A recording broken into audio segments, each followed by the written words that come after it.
Hello everyone, स्वागत है आपका आज के सेशन में। और मैं हूं आपका नेट वाला भैया, है ना जी। चलिए, तो आज हम लोग जो है इंडियन लॉजिक की चर्चा करने वाले हैं। पूरा इंडियन लॉजिक को रिवाइज करने वाले हैं, अच्छे से समझने वाले हैं, है ना। पूरा देखिए, इससे दो क्वेश्चन हमेशा पूछे जाते हैं, है ना। दो क्वेश्चन पक्का रहता है, तीन रहता है लॉजिकल रीजनिंग से, जिसको मैंने कल पढ़ाया था। आज हम करने वाले हैं क्या, इंडियन लॉजिक, जिसमें दो क्वेश्चन पूछे जाते हैं। तो आइए शुरुआत करते हैं, ज्यादा लेट ना करते हुए चलते हैं कहां, इंडियन लॉजिक के हर पॉइंट को समझने के लिए। ठीक है जी, चलिए नोट से आराम से देखिएगा, आराम आराम से पढ़िएगा और बस को एक बार रिवाइज करते चले जाइएगा। देखिएगा आपका सारा चीज क्लियर हो जाएगा। क्लियर है बात जी सर। चलिए ज्यादा लेट ना करते हुए चलते हैं आज के कोटेशन की ओर। देखिए आज का कोटेशन ये कहता है, जो मेहनत पे भरोसा करते हैं ना, वो किस्मत की बात कभी नहीं करते, है ना। हम लोग क्या होता है, थोड़ा थोड़ा चीज में अगर कुछ हो जाता है तो तुरंत कहते हैं यार किस्मत ही साथ नहीं दे रहा, यार ये किस्मत ही नहीं है मेरा इस चीज को करने का।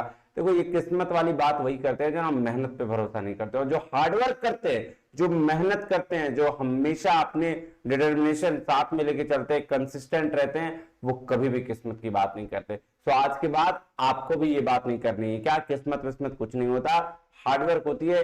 आप मेहनत करो, देखो कुछ गलतियां होंगी इसको सुधारो, आपको सफलता जरूर मिलेगी, जेआरएफ जरूर मिलेगा। तो आज का कोटेशन यही पूरा करते हैं। चलिए आगे नेक्स्ट क्या सर, नेक्स्ट जो है ये पीडीएफ कहां मिलेगा ये मुझे बता दीजिए।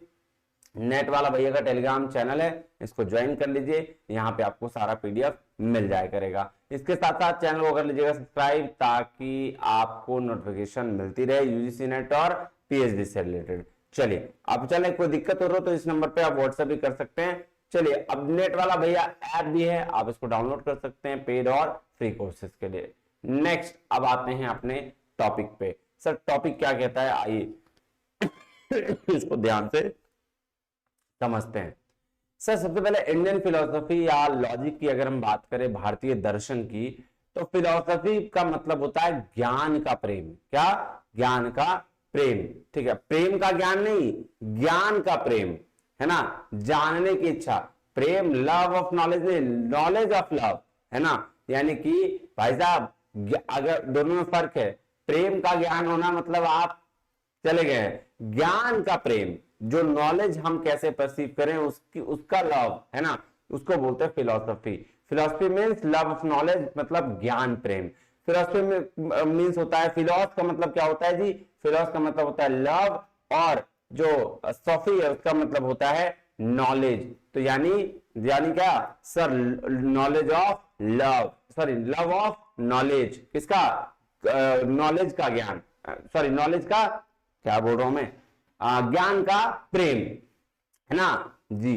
तो ज्ञान मतलब जानना, समथिंग न्यू, है ना, कि क्या हमारा आगे दर्शन रहा है, कैसे क्या चीजें होती है, दर्शन क्या है, ये सारी चीजों को जानना, इसका प्रेम जागृत करना फिलोसफी कहलाता है। ठीक है, चलिए क्या बोल रहा है फिलोसफी, यानी कहने का मतलब है माइंड का उपयोग करके आंसर देना, किसका, दिमाग का उपयोग करके आंसर देना। So philosophy are divided into 4 period, 4 period में बांटा गया फिलोसफी को।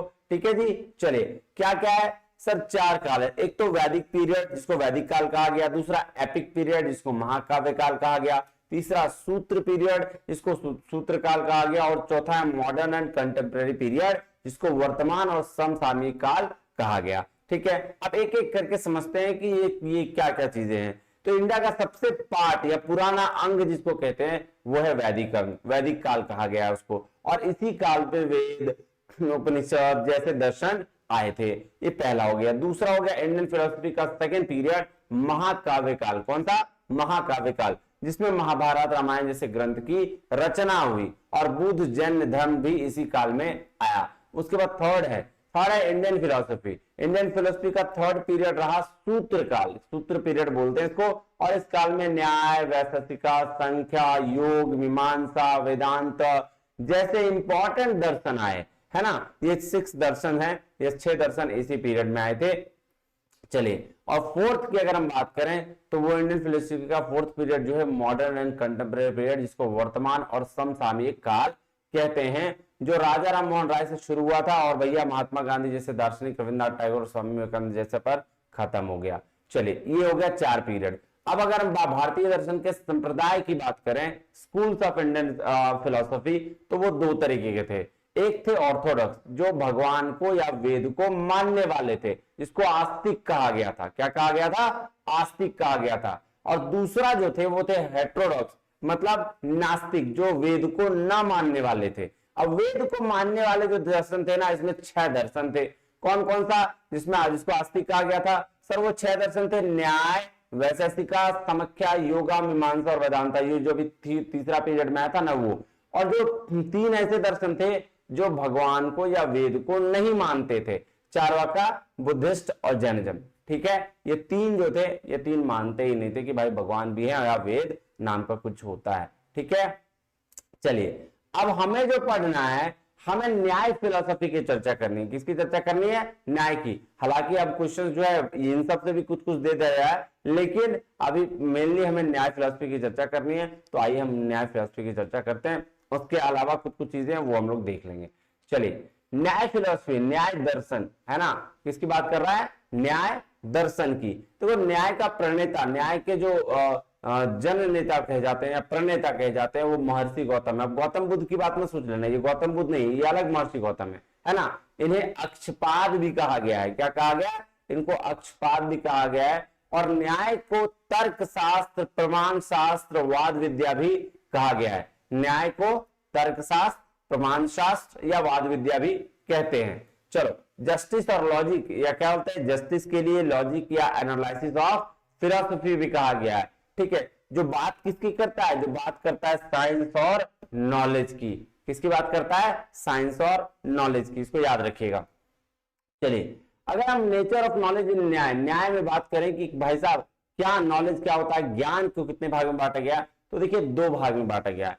एक को बोला गया है अनुभव, अनुभव मतलब एक्सपीरियंस, और दूसरा को बोला है स्मृति, स्मृति मतलब यानी मेमोरी की बात करी गई है।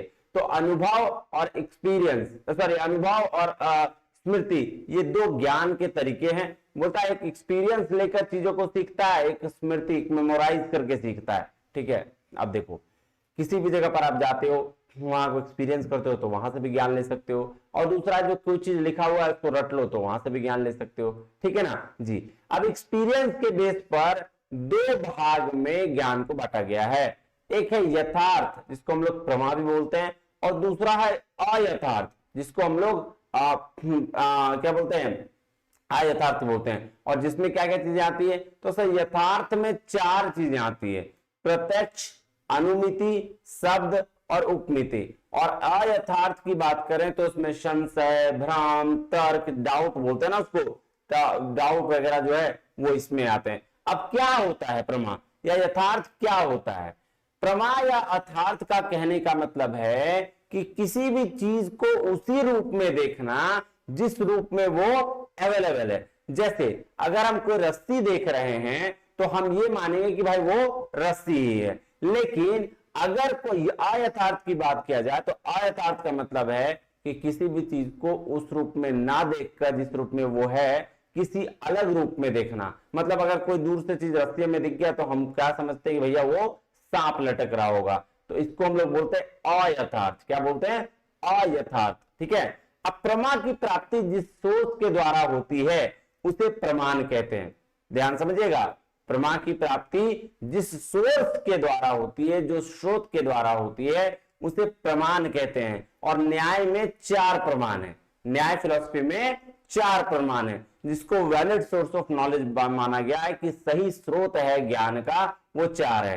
पहला कौन? पहला है परसेप्शन, जिसको हम लोग प्रत्यक्ष प्रमाण कहते हैं। क्या कहते हैं? प्रत्यक्ष प्रमाण। और दूसरा है इन्फरेंस, जिसको हम लोग अनुमान कहते हैं। क्या कहते हैं? अनुमान। तीसरा है वर्बल टेस्टिमोनी, जिसको हम लोग शब्दा कहते हैं। और चौथा है इम्प्लीकेशन या अजम्पशन, जिसको हम लोग उपमान कहते हैं। ये 4 वैलिड सोर्स है। 2 इनवैलिड सोर्स भी है, अर्थपति और अनुपलब्धि, जिसको हम लोग इनवैलिड सोर्स ऑफ न्याय कहते हैं।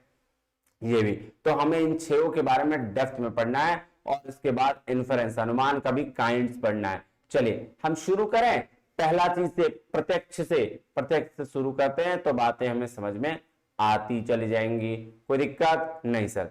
चलिए अगर हम प्रत्यक्ष की बात करें तो फर्स्ट वैलिड सोर्स ऑफ क्या है, न्याय फिलोसफी, मतलब प्रत्यक्ष पहला प्रमाण है न्याय फिलोसफी का। क्या, न्याय फिलोसफी का। प्रत्यक्ष को दो वर्ड से मिलकर बनाया गया। प्रत्यक्ष किससे मिला है, प्रति और अक्ष। प्रति मतलब होता है सामने और अक्ष मतलब होता है आंख। तो जो चीज जो आंख के सामने प्रत्यक्ष हुआ है उसको क्या बोलेंगे, प्रत्यक्ष बोलेंगे। जो आंख के सामने हुआ है उसको प्रत्यक्ष बोलेंगे। लेकिन इसको बहुत छोटा मीनिंग माना गया है। इसको आंख के सामने वाला चीज को प्रत्यक्ष माना, इसको बहुत छोटा माना गया है। और भी इसके बहुत मतलब है। क्या है, बड़े मीनिंग में प्रत्यक्ष का मतलब है कि वो ज्ञान जो सारी सेंसेस जैसे आंख, कान, नाक, त्वचा और जीभ से पता चल सके। तो ये 5 सेंसेस के थ्रू जो चीज पता चल सके इसको बड़ा मतलब में माना गया है। क्या, ये प्रत्यक्ष मतलब ये सारे सेंसेस के थ्रू अगर आपको ज्ञान मिल रहा है तो वो क्या बोलेंगे, सर प्रत्यक्ष प्रमाण बोलेंगे। ठीक है, चलिए अब प्रत्यक्ष प्रमाण का वर्गीकरण, क्लासिफिकेशन किया गया। देखिए दो तरीके से वर्गीकरण किया गया। एक तो है ऑर्डिनरी परसेप्शन जिसको हम लोग लौकिक प्रत्यक्ष बोलते हैं। एक है एक्स्ट्रा ऑर्डिनरी परसेप्शन जिसको हम लोग अलौकिक प्रत्यक्ष कहते हैं। अब लौकिक प्रत्यक्ष में ना दो प्रकार हैं लौकिक के, यानी कि ऑर्डिनरी के दो हैं। एक है एक्सटर्नल और एक है इंटरनल। एक्सटर्नल मतलब सर बाहरी चीजें जिससे हमें पता चले प्रमाण, वो क्या, आंख, नाक, कान से, है ना, छू के, त्वचा के थ्रू। और इंटरनल मतलब मन के थ्रू। किसके थ्रू, मन के थ्रू। मतलब हमें जब लगे कि भाई भूख लग रही है तो हम कहेंगे लौकिक प्रत्यक्ष है। ठीक है, आगे पढ़ेंगे, इसको देखेंगे, टेंशन नहीं लीजिए। उसके बाद है सामान्य ज्ञान और योगज जो एक्स्ट्रा होता है। सामान्य मतलब नॉर्मल और ज्ञान लक्षण मतलब थोड़ा सा एक्स्ट्रा नॉलेज, है ना। और योगज मतलब होता है सुपरनेचुरल पावर का नॉलेज। अभी आगे हम लोग समझेंगे, आ जाओ। फिर ऑर्डिनरी का एक और पॉइंट ऑफ व्यू है जिसमें हम लोग दो टाइप से इसको देखते हैं। एक देखते हैं इनडिटर्मिनेट और दूसरा देखते हैं डिटर्मिनेट। इनडिटर्मिनेट का मतलब होता है निर्विकल्प। ठीक है, जहां पे ऑप्शंस अवेलेबल है, फीचर्स अवेलेबल है। और दूसरा होता है डिटर्मिनेट, सविकल्प। ठीक है, अब देखो एक एक करके इसको समझते जाते हैं, थोड़ा डेप्थ में, थोड़ा अच्छे से समझते हैं। ऑर्डिनरी परसेप्शन की अगर हम बात करें, अभी भी देखा था ना ऑर्डिनरी और एक्स्ट्रा ऑर्डिनरी, जी लौकिक प्रत्यक्ष किसका है, सब प्रत्यक्ष प्रमाण का है। आराम से देखिएगा, हड़बड़ाइएगा नहीं, आराम आराम से चलते हैं। देखिए अगर हम ऑर्डिनरी परसेप्शन की बात करें लौकिक प्रत्यक्ष की, तो लौकिक प्रत्यक्ष में सेंसेस के थ्रू जब आप डायरेक्ट किसी भी चीज को परसीव करते हो तो उसको लौकिक प्रत्यक्ष कहा गया है। फर्स्ट पॉइंट ऑफ व्यू है ऑर्डिनरी का, क्या, एक्सटर्नल परसेप्शन, बाह्य प्रमाण, है ना। जब हम 5 के सेंसेस के थ्रू नॉलेज गेन करते हैं या प्रमाण को देखते हैं तो हम लोग कहते हैं क्या कि एक्सटर्नल परसेप्शन है। देखो विजुअल मतलब आंखों के थ्रू, ऑल्फैक्टरी मतलब नाकों से सूंघते हैं, बाइयर्स कान से सुनते हैं, स्किन से टच करते हैं और टंग जीभ से उसको टेस्ट करते हैं। तो ये 5 सेंसेस के थ्रू जब आप क्या करते हैं, प्रमाण करते हैं, ज्ञान की प्राप्ति करते हैं, तो उसको हम लोग बोलते हैं एक्सटर्नल परसेप्शन, बाह्य प्रमाण। क्या बोलते हैं, बाह्य प्रमाण। अब इंटरनल परसेप्शन की बात अगर हम करें दूसरा, तो वो इंडियन फिलॉसफी में मन को इंटरनल सेंस माना गया है। क्या माना गया है, इंटरनल सेंस, अंत क्या बोलते हैं उसको, सेंस, है ना। चलो तो उसके बाद क्या है, मन के द्वारा जो प्रत्यक्ष ज्ञान होता है उसे हम क्या कहते हैं, इंटरनल परसेप्शन कहते हैं। मन के द्वारा मतलब जैसे सुख हमें समझ में आता है, दुख है, इच्छा है, भूख लगा, डिप्रेस है, तो ये सारा मन से हमको लगता है। ठीक है ना, तो उसको हम लोग इंटरनल परसेप्शन कहते हैं। अब सेकेंड पॉइंट ऑफ व्यू जो है ऑर्डिनरी का, वो क्या है, इनडिटर्मिनेट परसेप्शन, जिसको हम लोग निर्विकल्प प्रत्यक्ष कहते हैं। क्या कहते हैं, निर्विकल्प प्रत्यक्ष कहते हैं। अब वो प्रत्यक्ष जिसमें हमें वास्तु के होने का आभास होता है, जिसमें हमें वस्तु के होने का आभास होता है बट उसके फीचर्स का पता नहीं चल पाता, उनके गुणों का पता नहीं चल पाता, उसको हम लोग बोलते हैं इनडिटर्मिनेट परसेप्शन या निर्विकल्प परसेप्शन। एग्जांपल सुनिएगा, जैसे कभी कभी आप अक्सर देखते होंगे कि जब आप सोने जाते हैं और सो के उठते वक्त आपका टेबल पे कुछ रखा होता है, लेकिन आप जब सो के तुरंत उठते हैं, ऐसे आप खोलते हैं, देखते धुंधला धुंधला सा कुछ दिख रहा है,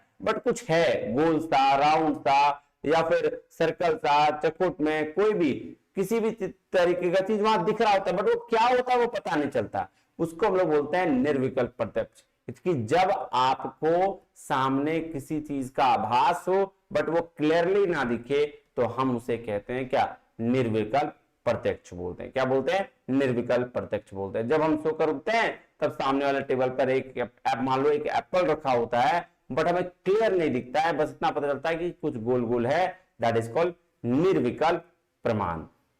अब दूसरा प्रमाण इसका है डिटर्मिनेट परसेप्शन, जिसको हम लोग सविकल्प प्रत्यक्ष बोलते हैं। क्या बोलते हैं?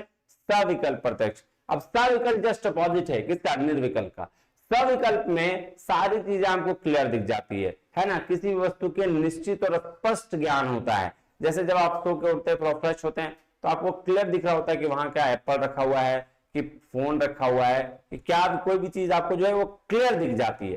तो सविकल्प में, प्रत्यक्ष में सिर्फ किसी वस्तु का अस्तित्व का ज्ञान नहीं होता, बल्कि उनके फीचर्स का भी ज्ञान होता है। पहले वाले में सर निर्विकल्प में सिर्फ आपको ज्ञान होता था कुछ कुछ रखा हुआ है, कुछ वस्तु रखा हुआ है, लेकिन सविकल्प में आपको उसके फीचर्स का भी है कि भाई वो क्या रखा हुआ है। ठीक है, तो ये बात ध्यान में रखिएगा। बोला जब हम किसी चेयर को देखते हैं तो उसमें केवल चेयर का नहीं, उसके फीचर्स का भी ज्ञान होता है ना। जब उठ के हम देखते हैं टेबल है तो टेबल में सब कुछ दिखते हैं हमें, है ना, वो वाला चीज है। चलिए, उसके बाद है एक्स्ट्रा ऑर्डिनरी परसेप्शन। देखिए सर, ये एक्स्ट्रा ऑर्डिनरी परसेप्शन में एक तो ऑर्डिनरी था, ऑर्डिनरी के दो चीज निर्विकल्प और सविकल्प थे। अब एक्स्ट्रा ऑर्डिनरी में आते हैं। एक्स्ट्रा ऑर्डिनरी परसेप्शन में तीन चीजें, सामान्य ज्ञान और योगज। अब देखिए क्या कह रहा है, सेंसेस का किसी भी सब्जेक्ट के साथ जो एक्स्ट्रा ऑर्डिनरी रिलेशन होता है उसे हम एक्स्ट्रा ऑर्डिनरी परसेप्शन कहते हैं, मतलब अति अलौकिक जिसको रिलेशन बोलते हैं। कि कोई भी सेंस है ना, उस सेंसेस का जब हमारे अलौकिक बोलते हैं ना रिलेशन हो, ठीक है, एक्स्ट्रा ऑर्डिनरी रिलेशन हो, तो हम उसे एक्स्ट्रा ऑर्डिनरी परसेप्शन कहते हैं। सामान्य लक्षण है, सामान्य लक्षण का क्या मतलब है कि जिस प्रत्यक्ष से पूरे एक जाति का पता चल जाता है उसे हम सामान्य लक्षण कहते हैं। जैसे अगर हम कहें कि राम श्याम दोस्त हैं, क्या है, राम श्याम दोस्त हैं, अमित सुमित दोस्त हैं, तो अगर हम ये बात कह रहे हैं और हम उसको देख पा रहे हैं तो हम कहेंगे कि राम क्या है, एक मनुष्य है, राम क्या है, एक इंसान है, तो जिससे हमें सामान्य जाति का पता चल गया। ठीक है, अब हम देख रहे हैं बहुत सारे फल रखे हुए हैं, तो हम क्या बोलेंगे कि सर ये फल है ना, तो सामान्य लक्षण है, मतलब ये बेसिक सामान्य, मतलब सामान्य, इसमें कोई अलग बात नहीं है।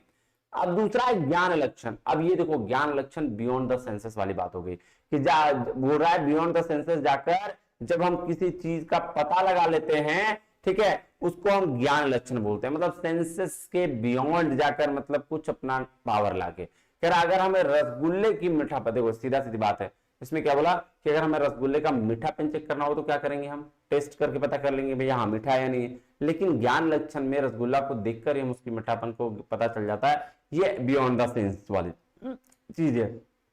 ठीक है जी। अब तीसरा है योगज। तीसरा क्या है, योगज।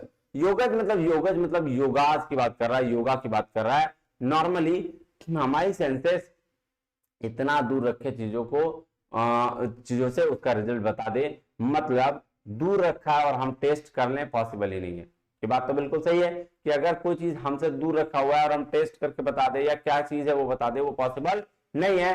बट कुछ ऐसे असाधारण इंसान होते हैं जिसको योगज ज्ञान की प्राप्ति होती है, जिसको पास्ट प्रेजेंट और फ्यूचर बताने लगते हैं, उनको आता है, और ये लोग योगी होते हैं। योग के अभ्यास से ये पॉसिबल होता है, जिसको हम लोग सुपर नेचुरल पावर बोलते हैं। क्या बोलते हैं, सुपर नेचुरल पावर। तो योगज जो है ना वो एक्सट्रीम लेवल ऑफ क्या बोलते हैं उसको, पावर है, इसको योगा का पावर बोलते हैं, जो योग के अभ्यास से आपको दूर रखे चीजों को कहां कैसे क्या होना है सब चीजें बता देते हैं।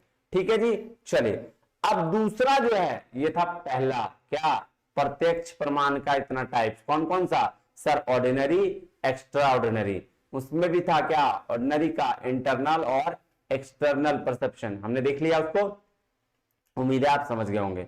अब दूसरा जो प्रमाण है किसका, न्याय फिलोसफी का, वो है आपका अनुमान, जिसको हम लोग इन्फरेंस कहते हैं, जिसको हम लोग सेकेंड प्रूफ ऑफ न्याय फिलोसफी कहते हैं। दूसरा प्रूफ यही है, ऑलरेडी नॉलेज है, उसी के बेस पर दूसरों के नॉलेज पर जाते हैं, उसको हम लोग बोलते हैं क्या सर, अनुमान फिलोसफी। जैसे फॉर एग्जांपल मान लेते हैं किसी भी इंसान के आपको आवाज पता है, मान लो आपके घर वाले ही है, ठीक है, आपको मम्मी का आवाज पता है, ठीक है।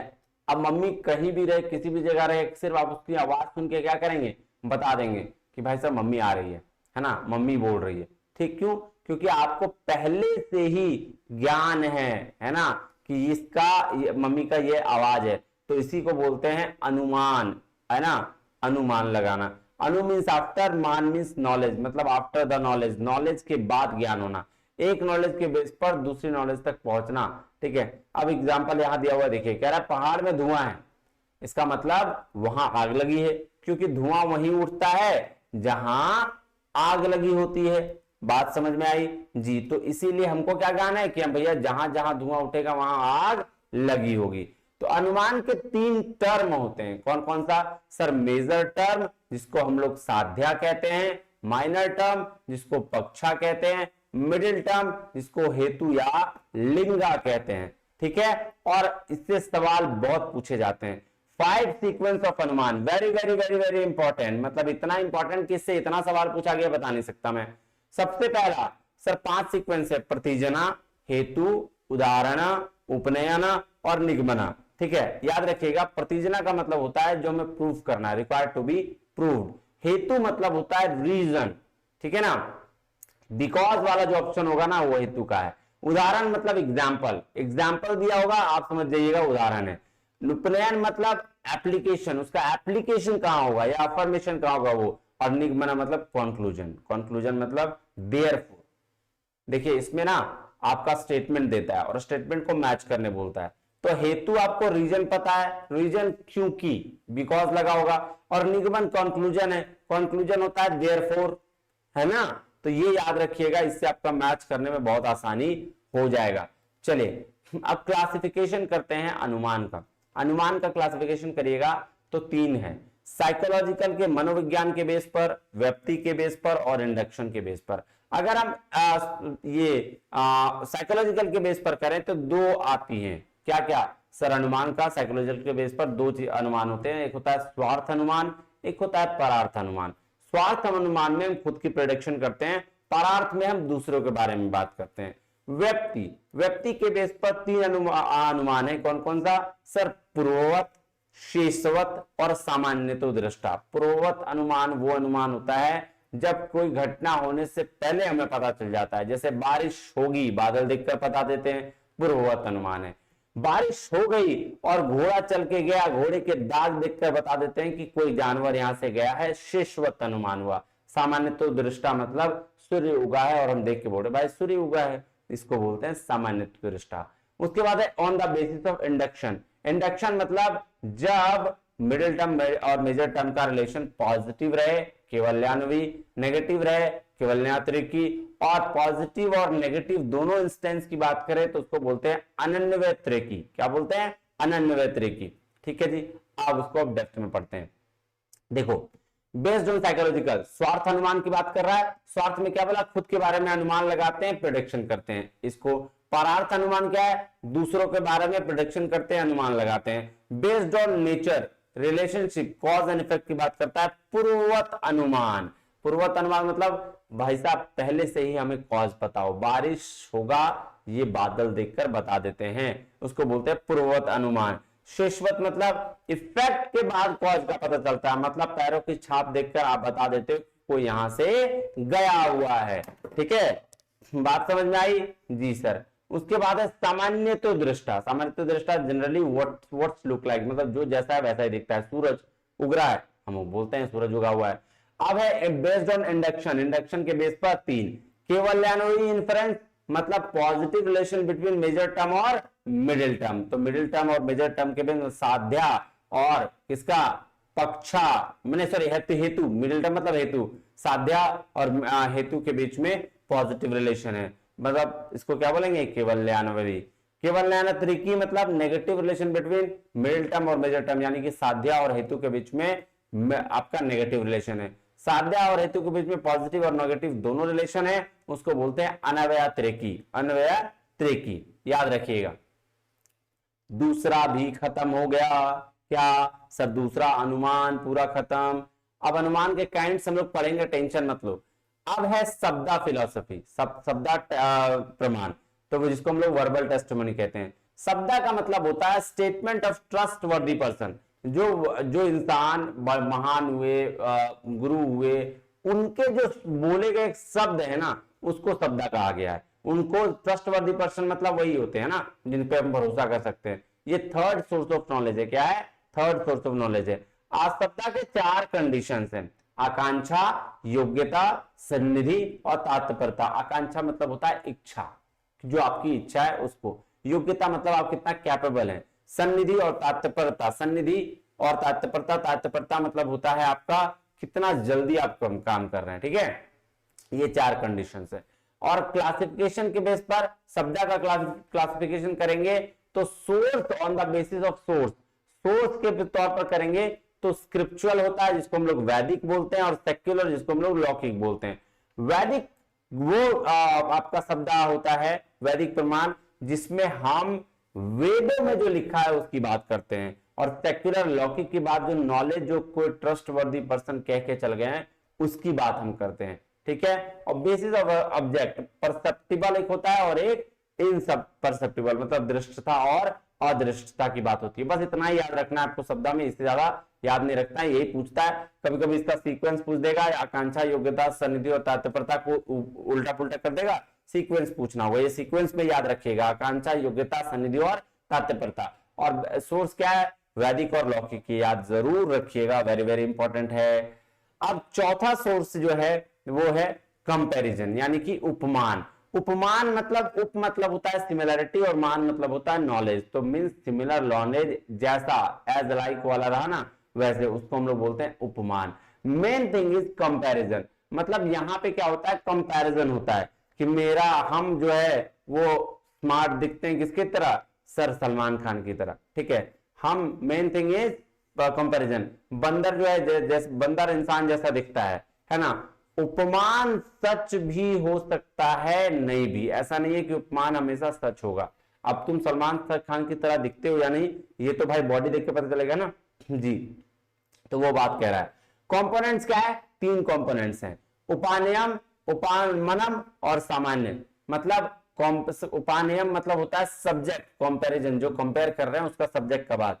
उपानमन बोलता है ऑब्जेक्ट ऑफ द कंपैरिजन, जो हम लोग कंपेयर कर रहे हैं जिसमें उसका ऑब्जेक्ट। और सामान्य मतलब होता है उसका गुण। जैसे हर face is like the moon, उसका चेहरा किस तरह है? चंद्रमा की तरह है। तो भैया क्या बोल रहा है? बोल रहा है हर फेस क्या हो जाएगा? सब्जेक्ट, ऑब्जेक्ट क्या होगा? मून। इन द चार्मिंगनेस मतलब क्या हो जाएगा? एट्रीब्यूट, गुण हो जाएगा उसका। तो ये क्या बोलते हैं इसको? सर इसको बोलते हैं, सब्जेक्ट को बोलेंगे उपानयम, उसको ऑब्जेक्ट को बोलेंगे उपानमम, और एट्रीब्यूट सामान्य। ठीक है, क्लियर है बात? कोई दिक्कत नहीं सर। अब ये तो थे 4 वैलिड सोर्स। क्या क्या? प्रमाण, प्रत्यक्ष प्रमाण, अनुमान और शब्द, और क्या सर? एक तो कंपैरिजन जिसको हम लोग उपमान कहते हैं। और उसके बाद इनवैलिड सोर्स ऑफ है न्याय फिलोसफी के 2। कौन? अर्थपति। अर्थपति मतलब होता है अजम्पशन या इंप्लीकेशन, मतलब ये वैलिड सोर्स नहीं है। 5th सोर्स ऑफ प्रमाण है ना, मतलब जो हमें पता नहीं होता उसके बारे में अजम्पशन लगाकर जज करने की कोशिश करते हैं। जैसे एक एग्जांपल लेता हूं। जैसे अगर कोई इंसान कहता है कि मैं रात में नहीं सोता हूं, ठीक है, मैं रात में नहीं सोता हूं, इसका क्या मतलब है? कि वो दिन में सोता होगा, है ना, वो दिन में सोता होगा। अच्छा, एक मोटा इंसान, ठीक है, एक मोटा इंसान ये कहता है कि मैं दिन में नहीं खाता हूं, तो इसका मतलब क्या होगा? वो रात में खाता होगा। तो अर्थ की उत्पत्ति उसको बोलते हैं अर्थपति। मतलब अर्थ, कोई भी जो आप ऑप्शन है, जो आपका अर्थ है उसको आप उत्पत्ति कर रहे हो, निकाल रहे हो, उसको बोलते हैं अर्थपति। आ जाओ, क्या कह रहे हैं? जब वो एक मोटा आदमी बोलता है कि वो दिन में नहीं खाता है, तो इसका मतलब क्या सोच लेते हैं? कि वो रात में खाता होगा। राहुल जिंदा है पर घर में नहीं है, मतलब क्या अज्यूम करते हैं कि भैया वो कहीं बाहर होगा, है ना। तो इसको हम लोग बोलते हैं क्या? अर्थपति। क्या बोलते हैं? अर्थपति। उसके बाद है नॉन परसेप्शन, जिसको अनुपलब्धि कहा गया है। क्या कहा गया? अनुपलब्धि। जो चीज अवेलेबल है बट उसका प्रमाण नहीं है, जो चीज अवेलेबल है उसका प्रमाण नहीं है, उसको हम लोग बोलते हैं क्या सर? अनुपलब्धि। ठीक है, जैसे फूल में सुगंध नहीं है। अब देखो एक और एग्जांपल देता हूं। कभी कभी क्या होता है ना, जब हम क्लास में जा रहे थे, ठीक है, जब हम क्लास में मतलब कोई टीचर पढ़ाने जाता है तो ना, जब कभी क्लास में कोई टीचर नहीं रहता है, बच्चे बहुत हवा हल्ला करते हैं। तो जब बच्चे का हल्ला गुल्ला देख के पता चल जाता है क्या कि क्लास में टीचर नहीं है, तो किसी चीज के ना होने की वजह से जो हमको ज्ञान हो रहा है उसको अनुपलब्धि कहते हैं। क्या कहते हैं? अनुपलब्धि, जो अनअवेलेबल है ना। क्लियर है बात? कोई दिक्कत परेशानी तकलीफ नहीं सर, कोई दिक्कत नहीं है। ये हो गई पूरी की पूरी इंडियन फिलोसफी एक तरीके से, मतलब 6% 6 जो आपके प्रत्यक्ष प्रमाण, सॉरी न्याय फिलोसफी के जो 6 सोर्स है ना, वैलिड सोर्स 4 और 2 इनवैलिड सोर्स, उसकी बात। अब हमें एक चीज और पढ़ना है, क्या सर? अनुमान के kinds, structure and kinds of अनुमान। ठीक है, तो इससे भी सवाल पूछे जाते हैं और इससे आजकल ज्यादा सवाल पूछे जा रहे हैं। तो आइए इसको देखते हैं, क्या है स्ट्रक्चर एंड काइंड्स ऑफ अनुमान। कह रहा है अगर हम अनुमान की बात करें तो इसमें 3 टर्म होते हैं। कौन कौन सा? सर साध्या, पक्षा और हेतु। ये बात पता है, भी हमने देखा। Major term, sir major term किसको बोलते हैं? कंक्लूजन के प्रेडिकेट, यानी ऑब्जेक्ट ऑफ द कंक्लूजन। जो भी कंक्लूजन होगा उसका ऑब्जेक्ट क्या कहलाएगा? Sir major term. पक्षा क्या होता है? Sir minor term. Subject of the conclusion, जो कंक्लूजन होगा उसका सब्जेक्ट। और हेतु बोलते हैं मिडिल टर्म को, कॉमन टर्म, जो दोनों में कॉमन टर्म होता है। ठीक है, ये बात पता है आप लोगों को? जी सर। अब अनुमान का जो उद्देश्य होता है, अनुमान का जो उद्देश्य होता है, मेजर टर्म का माइनर टर्म के साथ रिलेशन बनाना। क्या अनुमान का पर्पस है? कि मेजर टर्म का माइनर टर्म के साथ, यानी कि ये साध्या, अरे क्या बोलते इसको, साध्या का पक्षा के साथ रिलेशन बनाना। ठीक है, जिसमें मिडिल टर्म यानी हेतु ब्रिज की तरह काम करता है। मतलब साध्या का रिलेशन पक्षा के साथ बनाने में मिडिल टर्म जो है वो हेतु ब्रिज की तरह काम करता है। जैसे आपका और आपकी गर्लफ्रेंड का रिलेशन बनाने में आपका दोस्त अच्छा काम ब्रिज की तरह काम करता है ना। वो नहीं देखा, जैसे जब 2 लड़की होती है तो पहले हम जिसको पसंद होते हैं उसको नहीं पटाते हैं, उसकी बगल वाली को पटाते हैं। क्यों? क्योंकि उससे उसका नंबर मिलेगा, फिर उससे बातें करेंगे, है ना, और बात करके मेरा काम बन जाएगा, है ना। तो उसको पहले बहन बनाते हैं और उसके बाद फिर उसको ये करते हैं। तो वही हेतु क्या है? बहन वाला रोल है। और साध्या क्या है? सर साध्या लड़का और सर पक्षा क्या है? लड़की। तो साध्या और पक्षा के रिलेशन को मेंटेन करने के लिए हेतु ब्रिज का काम करता है। चलो, मतलब साध्या और पक्षा के बीच रिलेशन बनाने के लिए हमें हेतु की जरूरत पड़ती है, क्योंकि हेतु 2 प्रीमाइसेस का कॉमन टर्म होता है। क्या होता है? 2 प्रीमाइसेस का कॉमन टर्म होता है। इसलिए कहा जाता है कि invariable relation between major term और मिडिल टर्म, जिससे हम व्यक्ति कहते हैं। तो देखो, मिडिल टर्म और मेजर टर्म के रिलेशन को व्यक्ति कहते हैं। When middle term is present in the minor term is known as पक्षधर्माता। 2 बातें हैं, एक तो जो इनवेरिएबल रिलेशन होगा मेजर टर्म और मिडिल टर्म का, हम लोग उसको व्यक्ति कहेंगे। और जब मिडिल टर्म प्रेजेंस होगा माइनर टर्म में, उसको हम लोग पक्षधर्माता कहेंगे। क्या कहेंगे? पक्षधर्माता। मतलब अगर हेतु अगर साध्या के साथ रिलेशन में है, अगर हेतु का अगर साध्या के साथ रिलेशन है, दैट इज व्यक्ति। और हेतु का अगर पक्षा के साथ रिलेशन है तो उसको हम लोग बोलेंगे पक्षधर्माता। याद रखना, क्वेश्चन कई बार पूछा गया है इसी से। मिडिल टर्म का मेजर टर्म के साथ रिलेशन, सर व्यक्ति। अगर मिडिल टर्म का माइनर टर्म के साथ रिलेशन, पक्षधर्माता। यही है ना। देखो, मिडिल टर्म, मेजर टर्म और मिडिल टर्म का रिलेशन, सर व्यक्ति। और मिडिल टर्म का प्रेजेंस हो माइनर टर्म में तो उसको सर पक्षधर्माता। अब क्या कह रहा है ध्यान समझिए। बट वहां तक तो ठीक है। हेतु का अगर रिलेशन किसी के साथ नहीं है फिर भी आभास हो रहा है। क्या बोल रहा है? ध्यान समझना कि मिडिल टर्म का अगर किसी मेजर टर्म और माइनर के टर्म के साथ कोई रिलेशन नहीं है और फिर भी आभास हो रहा है, तो हम उसको कहते हैं हेत्वाभास। क्या कहते हैं? हेत्वाभास। मतलब हेतु का आभास होना। ठीक है, फैलेसी ऑफ इन्फरेंस। क्या बोलते हैं? Fallacy of inference. और इसी की वजह से इल्यूजन, भ्रम, कुतर्क जन्म लेता है ना। बात समझ में आया? जी सर। अब क्या कह रहा है? Characteristics of valid middle term. देखो, मिडिल टर्म अगर 3 बातें हैं। क्या क्या? मिडिल टर्म अगर रहे कहां? प्रेजेंट रहे माइनर टर्म में तो पक्षधर्माता। ये बात पता है आपको। प्रेजेंट रहे अगर ऑल पॉजिटिव इंस्टेंस में तो उसको बोलते हैं सपक्षसात्व। और प्रेजेंट रहे अगर नेगेटिव इंस्टेंस में तो उसको बोलते हैं विपक्षसात्व। ठीक है, बात समझ में आ गई? क्या बोल रहा है? मिडिल टर्म प्रेजेंट रहे माइनर टर्म में तो पक्षधर्माता, मिडिल टर्म प्रेजेंट रहे पॉजिटिव इंस्टेंस के में तो सपक्ष सातवा, और प्रेजेंट रहे नेगेटिव इंस्टेंस में तो विपक्ष सातवा। ठीक है। अब 5 types of fallacy of inference होते हैं, 5 तरह के फैलेसी ऑफ इन्फरेंस होते हैं। कौन कौन सा? सबसे पहला फैलेसी ऑफ इन्फरेंस क्या सर? वही हेतुआभास फैलेसी है ना, हेतु का आभास हो रहा बट है नहीं, तो वो फैलेसी हो गया, गलती हो गई। अब कौन कौन सी? सर सबसे पहला होता है असिद्ध। असिद्ध मतलब जिसको हम प्रूव नहीं कर सकते, तो इसको कहा जाता है अनप्रूव्ड मिडिल टर्म। क्या बोला जाता है? Unproved middle term. कह रहा है not able to prove, proof करने योग्य नहीं है।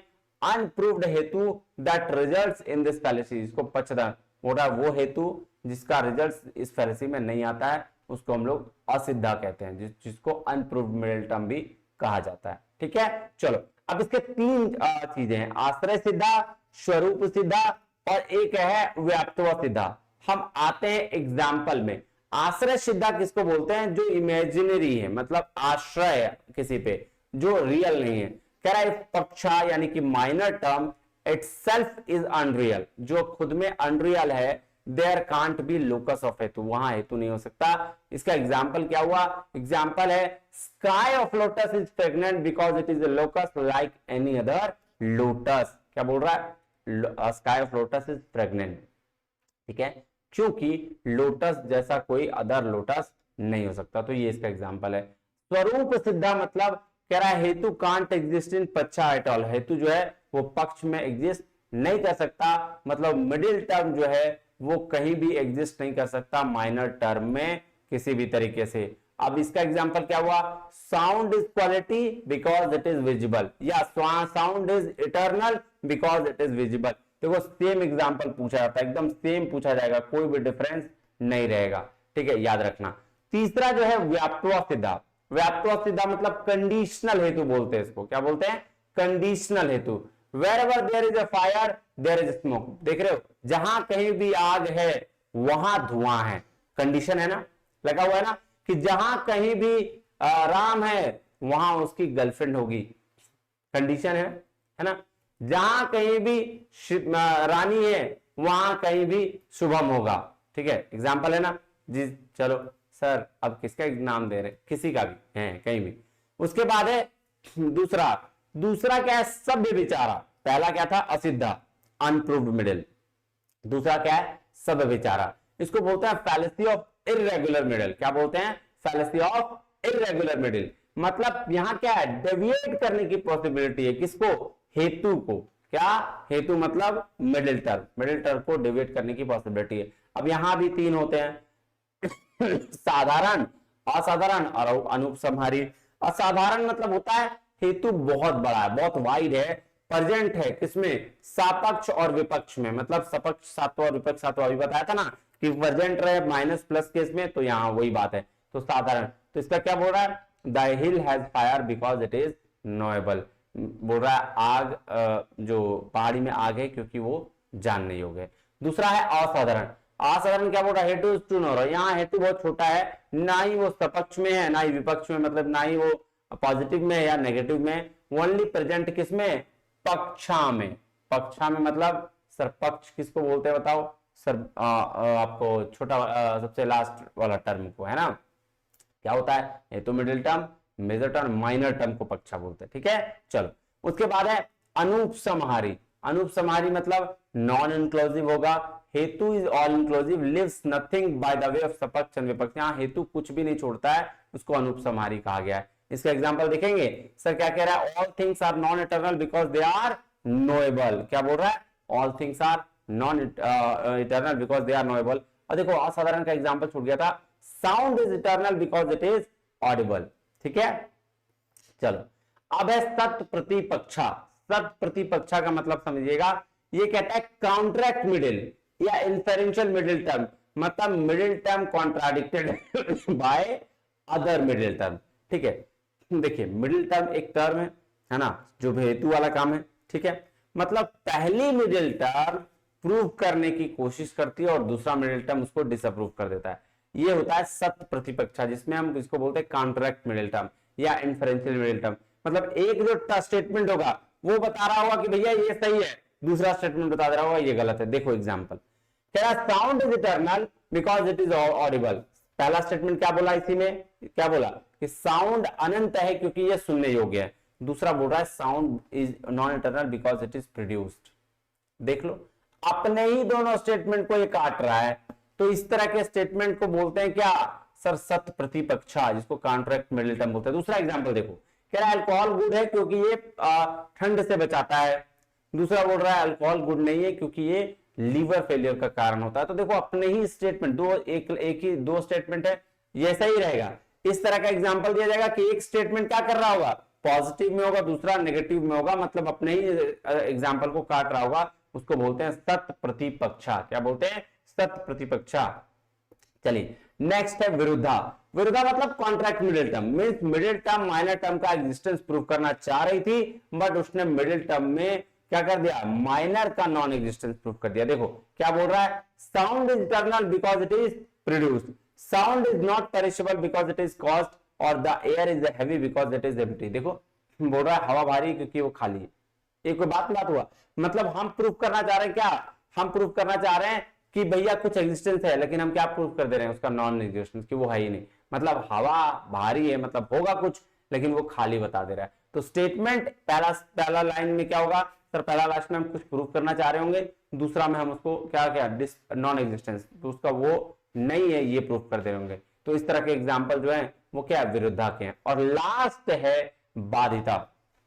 बाधिता को बोलते हैं नॉन इन्फेरेंशियली कॉन्ट्राडिक्टेड मिडिल टर्म, मतलब कोई परसेप्शन ही बता रहा है कि भैया क्या हम कंक्लूजन तक गए नहीं होते, मतलब बिना कंक्लूजन निकाले कॉन्ट्राडिक्ट हो गया। जैसे क्या बोला, fire is cold because it is substance. देख लो, फायर तो कोल्ड, पहला ही गलत लाइन है। फायर कहीं कोल्ड, मतलब आग जो है कहीं ठंडा होता है, नहीं सर। तो कोई परसेप्शन अपने ही बता दिया कि भैया क्या कंक्लूजन तक गए नहीं, हम आगे पढ़े ही नहीं थे, इट इज सब्सटेंस। पहला ही स्टेटमेंट देख के बता दिए कि भैया ये गलत है, फायर इज कोल्ड, यही कॉन्ट्राडिक्ट कर जाता है। तो इसको बोलते हैं बाधिता या कलयता। क्या बोलते हैं, बाधिता या कलयता।